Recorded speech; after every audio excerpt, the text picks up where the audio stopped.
we bring you a chilling short story titled Victoria's Road. I live in New Jersey, the state known for its haunted roads.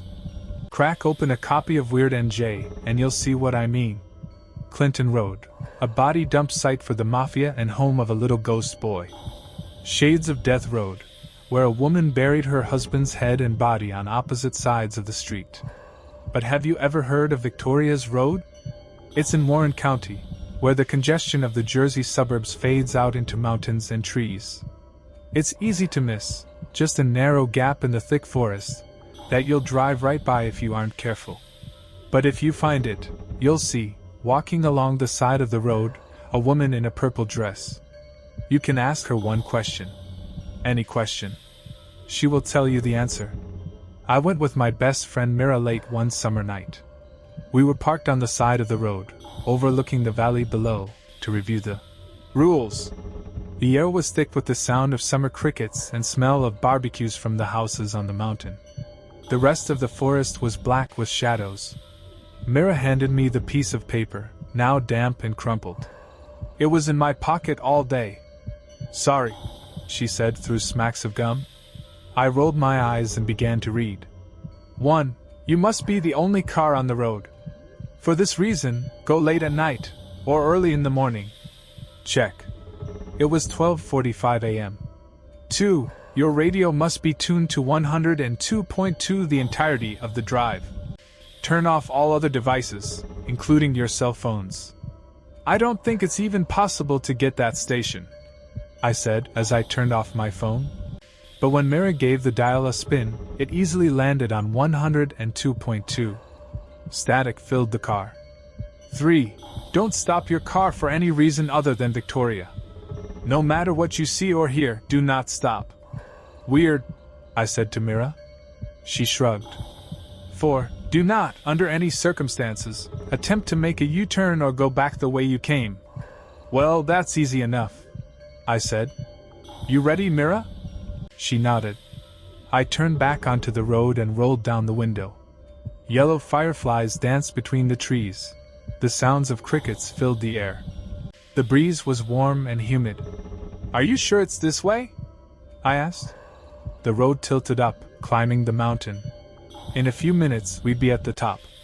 Positive, Mira said. It's just around the bend there. She was right. Within minutes, a tilted signpost came into view. Faded and cracked, wrapped with vines and foliage. Victoria's Road. I turned on the blinker, despite the road being completely empty, and swung left. The road was dark. The headlights barely punctured the thick shadows. It was as if we were submerged in murky water. Mira, however, didn't seem perturbed. She practically vibrated with excitement. So if this thing works, which it probably won't, I know, what are you gonna ask her? Oh, I don't know. Maybe what college will accept me. That was a lie. I knew exactly what I wanted to ask her. Is Dad ever coming back? After he met Linda 3 years ago, it's all been missed calls, one-word texts, empty promises. So, what do you want to ask her? If Sarah McCaffrey likes me. Duh. Her? What's wrong with her? Isn't she super Christian? Like Bibles and white dresses and cross necklaces all the time? Are you sure she's even? Mira stared at me blankly. Christians can be gay too, Hannah. I suddenly felt dumb. Well, I just assumed. My foot hit the brake. Screech. We jolted to a halt. A deer sauntered across the road. It stopped in the center and turned towards us, its eyes glowing in the headlights. Oh my gosh, that scared the bejesus out of me, Mira said. My heart pounded in my chest. But then she grew annoyed. Wait, we're not supposed to stop. Rule number 3. We're going to screw it up. What do you want me to do, plow into the deer? We have to wait for it to cross. Fine. But as we sat there, the deer didn't move.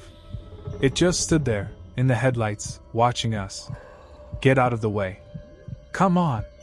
Finally, as if my thoughts willed it, it took a step. Not towards the woods. A step forward, towards our car. What's it doing? Mira asked. It walked closer, its fur scratching against the hood of the car, until it was just a few feet from my window. It stared at me with those black, glinting eyes. Then it reared its head and rammed against the car. Thump! What the hell? I screamed. The car jolted forward. We sped down the dark road. What a crazy-ass deer. It must be rabid or something. Mira shook her head. Is the car okay? Did it leave a dent? No idea.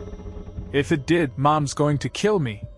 We drove for the next few minutes in silence, save for the crackles of static from the radio. The road continued through the forest, growing even darker and narrower. I don't like this at all. Maybe we should turn around. We continued down the dark road. It grew narrower and bumpier. Mira and I jostled in our seats, and a few branches scraped at the windows. I don't know if this is safe, I said. Maybe we should turn around. Are you chickening out already? I'm not chickening out. What if we hit another deer? Or... I stopped. The static on the radio had fizzled to silence. But when I looked at the car's glowing console, it no longer said FM radio. It said Bluetooth audio. Like it does when my phone is connected. Hannah? A man's voice came through the speakers, cut with static. Hannah, hey, you there? I gulped. Dad? Is that you? Yeah. He laughed his cheerful, warm laugh. Sorry to call you so late. But I happen to be driving through Blairstown right now. Had a work thing in Philly. Do you want to meet up? Now? I said. Yeah. Where are you? We can meet at that 24-hour diner. I'm with Mira. We're, just on a little adventure. Oh, sounds fun. He laughed again, and my heart soared. Well, do you want to meet up? I'll be there in about 15 minutes. I glanced at Mira. Yeah, okay. Click. I'm so sorry, Mira. We'll have to do this some other time. I began turning the wheel, swinging left. The headlights swept through the dark forest, cut with lines of trees. I haven't seen my dad in 6 months, and we've been trying to reach each other. Mira thrust her hand into my pocket. Hey, what are you? She pulled out my phone. You turned your phone off, remember? It was in the rules. Her voice began to tremble. There's no way that could have been your dad, Hannah. But do not, at any point, attempt to turn around. Rule number 4, remember? I stared out the window. At the disjointed shadows, at the road that disappeared into the black. And then I continued forward. Tears burned at my eyes. Hearing his voice again, I shook my head, forcing the thought out of my head. The static faded back in. The road began to dip down, as if we were finally descending the mountain. Wayward branches scraped at the car. I slowly rolled down the window, but the summer air was silent, devoid of crickets, wind, rustling. And then Mira screamed. Watch out! A blur of white darted out of the forest. In front of the car. I hit the brakes. But it was too late. Thump. What was that? Mira asked, her voice trembling. Another deer, maybe. But I knew it wasn't. I was numb, frozen, paralyzed. What did we just hit? I didn't want to know. I wanted to turn around, speed as fast as I could down the road. Back to safety. Pretend like whatever we hit, it never happened. We were never here. We should go out and check, Mira said. But she didn't move to open the door. I'll get out and check. I forced myself to open the door and take a shaking step onto the cold asphalt. The headlights shone into the darkness, motes of dust and debris swirling in the light. The surrounding forest was silent. My heart thrummed in my chest. I stared at the ground as I paced towards the front of the car, waiting for something terrible to come into view. The space under the wheel was empty. Just smooth, empty asphalt, darker than the surrounding trees. Nothing here, so far. Maybe I'm okay. I took another step. More of the road came into view in front of the car. It was empty. Still nothing. It must have been my imagination. I took another step, rounding the corner. No. Sticking out from under the car was a bit of white cloth. Wrinkled, crushed, speckled with deep red stains. I crumpled to my knees. A lifeless figure was halfway pinned underneath the front tires. Pale, smooth skin of an arm became a crushed, mangled mess as it met the tire.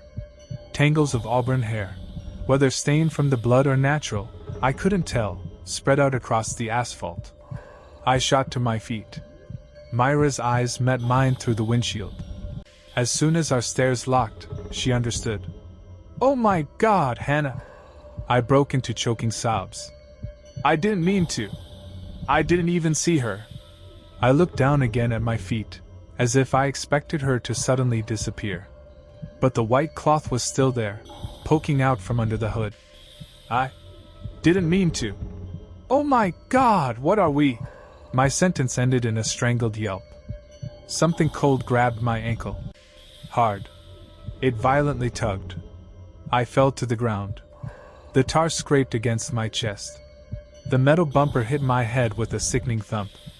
It was pulling me under the car. And then all I saw was darkness.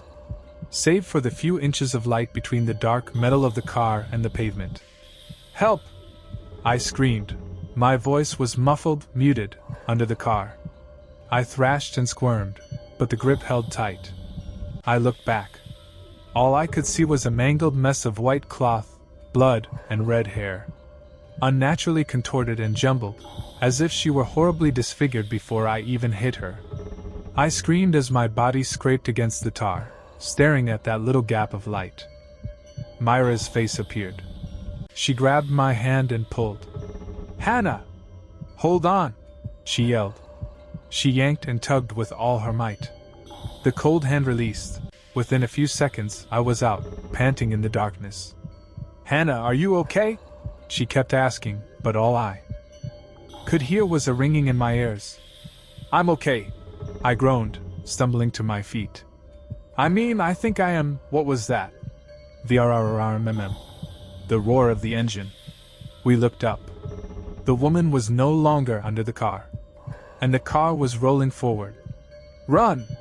The car roared towards us, flew down the road. Slap! The mirror glanced off my shoulder. It sent me flying into the forest. Branches and trees scraped across my chest. Headlights flashed in my eyes. I stumbled blindly. My toe hooked onto a branch, and I fell forward. "How do we get out of here?" I screamed breathlessly. "I have no idea," Mary yelled back, several feet from me in the darkness.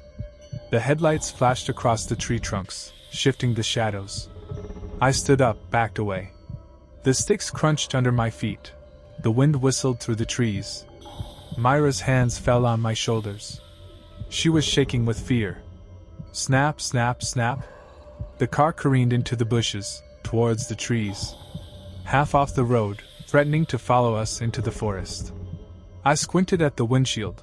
Through the bright light, I could make out that horrendous, misshapen head, staring back at us. "Help!" Mira screamed. "Someone, please!" A voice over the roar of the engine, the sounds of our ragged breaths, replied. "Yes?" We both looked up. There, among the shadows of the trees, was a woman wearing a purple dress. We ran towards her, aching and breathless and terrified. She stood against one of the trees, thin and tall and smiling. The dress fell to the ground, seeming to melt into the dirt, leaves, roots. The woman in the purple dress.